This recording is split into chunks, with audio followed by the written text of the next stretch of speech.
Hello, welcome to Travel with Austin. I'm Austin. Athens, Ohio is a town filled with history, home to both Ohio University and the former Athens Lunatic Asylum. It is no surprise that Athens would be home to many haunting legends. Today, we will be taking a look at some of these hauntings. Ohio University is the lifeblood of Athens, and with a rich history dating back to 1804, it is no surprise that there are many stories of hauntings on the campus grounds. Many of the older dorm halls are said to be haunted. Bush Hall is said to be haunted by a ghost who flickers the lights and turns faucets on and off in the bathrooms. Students in this dorm have also reported hearing the sound of marbles rolling across the ground. Washington Hall is said to be haunted by the ghost of a girls' basketball team that sadly passed away on a trip home after staying the night in the dorm. Sounds of dribbling basketballs are often heard. Jefferson Hall is another one of the haunted dorms.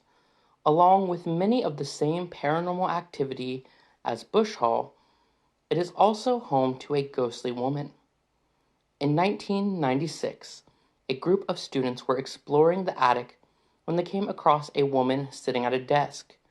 She was wearing 1950s-style clothing and was partially transparent. The students were scared and ran.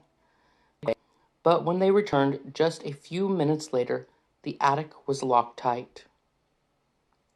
While many other dorms are said to be haunted, none is considered more haunted than the infamous Wilson Hall. The hauntings of Wilson Hall were said to have started in the 1970s, when a man died in room 428. A few years later, a female student chose the room and began to practice dark rituals. It is said that she chose the room very specifically because of its energy, and then, after committing her dark rituals, she killed herself in the room. Although the hauntings were first reported when the first man died, once the female student died, they were said to have been amplified, things falling off shelves and even things flying across rooms. OU decommissioned the room, no longer allowing students to live in it. But that hasn't stopped the paranormal activity. And if you look at the door to room 428, it is said that you can see the face of the devil himself in it. The Brown House was not a dorm, but was a large home that used to sit on top of Jeff Hill, donated to the university in the 1960s by a long-time Athens resident, Millie Brown. Millie was said to be a character and loved watching the students of the university. For many years after her death, students reported seeing her watching through the windows of her old house and even waving at students as they passed by. Another story of campus hauntings occurs in one of the Greek house lives on campus. This house on Washington Street is one of the oldest in the city and reportedly was a stop on the Underground Railroad. According to the legend, when nearby residents found out the house was harboring slaves, they stormed the house looking for them. They only found one slave in the house, hiding in a secret area of the basement. When they found him, they dragged him out into the road and killed him. It is said, sadly, that his ghost still haunts the house to this day. And over the years, as the house has been home to multiple sororities and fraternities, many have reported strange happenings in the house, such as lights turning off and on by themselves, doors slamming shut, and, most creepy, scratching noises on the walls. Now, being over 200 years old, Athens is also home to many cemeteries, most of which have their own legends of haunting. Many believe that 5 of these cemeteries connect to form a pentagram, with the center being the haunted Wilson Hall.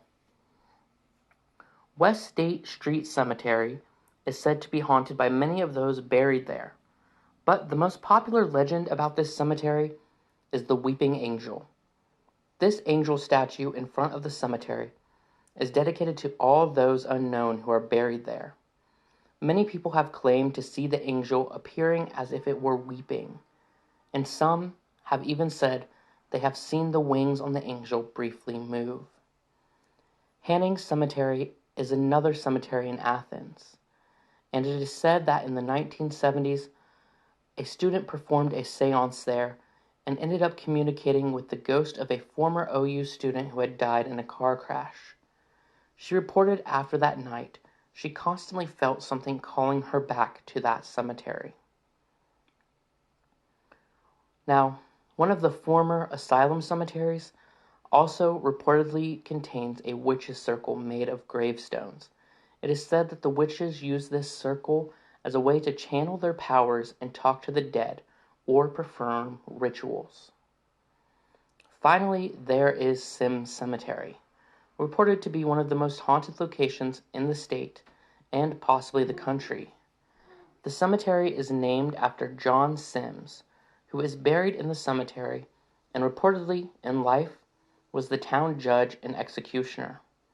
It is said that he was quick to sentence people to death by hanging, even for the smallest of crimes, and he disproportionately would sentence African Americans to death.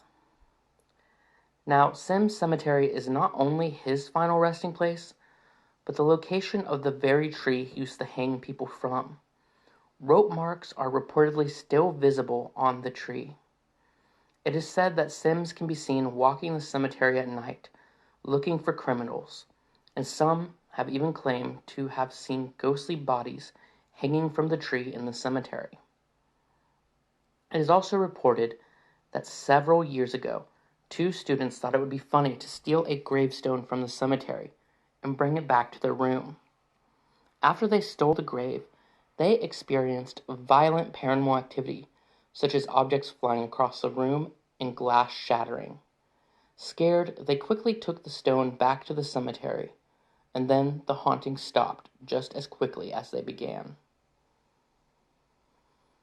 Finally, no stories of the hauntings of Athens, Ohio would be complete without talking about the Athens Lunatic Asylum, known today as the Ridges. Of course, a place with a long, storied history and one that held notorious people such as Billy Milligan is going to be rumored to be haunted. People have reported hearing screaming around the asylum late at night and seeing mysterious lights. Others have reported seeing people staring at them from the windows of the abandoned sections, or those who have explored the inside have even reported seeing ghostly figures walking down the hallways. In a personal experience, I can report hearing someone whisper, "Help me," from an empty room in the abandoned sections above the Kennedy Museum. Finally, one of the most infamous legends of the Ridges is not a legend at all, but a true and tragic event. Margaret Schilling was a patient of the asylum.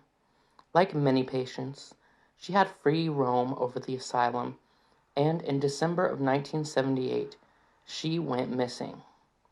Now, despite claiming to have searched the asylum multiple times, she wasn't found until a month later in January of 1979.